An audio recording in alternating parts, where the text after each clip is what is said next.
আরে বাংলাদেশের টাকলা মোল্লা কিছু কিছু লেবাসদারি মোল্লারা চোস্ত এই ফকির নির্ভূতেরা কথা নাই এখন মুখে। এই বাংলাদেশে তো তেল নাই।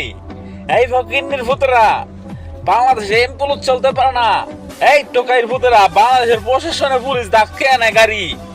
ফকির নির্ভূতেরা বান্দির ভূতেরা যখন শেখ হাসিনা যখন ছিল তখন কইছ ইন্ডিয়া পাঠাইছে, ইন্ডিয়া এটা করছে এটা, আই তার মার চুরি খান কিরপোলারা এখন মুখে কি দণ্ডকে রাখছস বান্দির পুতেরা, এই হিরুঞ্চির পুতেরা।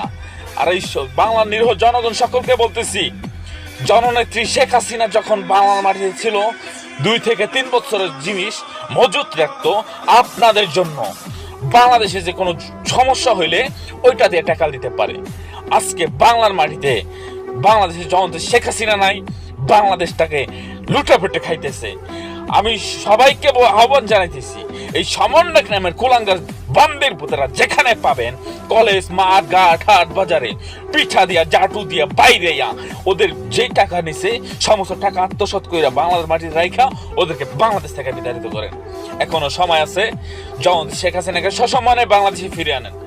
আপনারা যদি বাংলাদেশের সুখ শান্তি ফিরে চান, যখন শেখ হাসিনা কল্যাণের জন্য না, যখন আওয়ামী লীগের উন্নয়নের জন্য না, আওয়ামী লীগ আসবো আপনাদের সুখ শান্তি ফিরিয়ে দিতে, আওয়ামী লীগ আসবো জনগণের অধিকার ফিরিয়ে দিতে, আওয়ামী লীগ আসবো বাংলাদেশের কল্যাণের জন্য। বান্দির পুতেরা একটু সময় কর, তোদের মতো মোল্লা লেবাসদারি, তোদের মতো ইহুদির দালাল বাংলার মাটি থেকে বিতাড়িত করা হবে ইনশাআল্লাহ।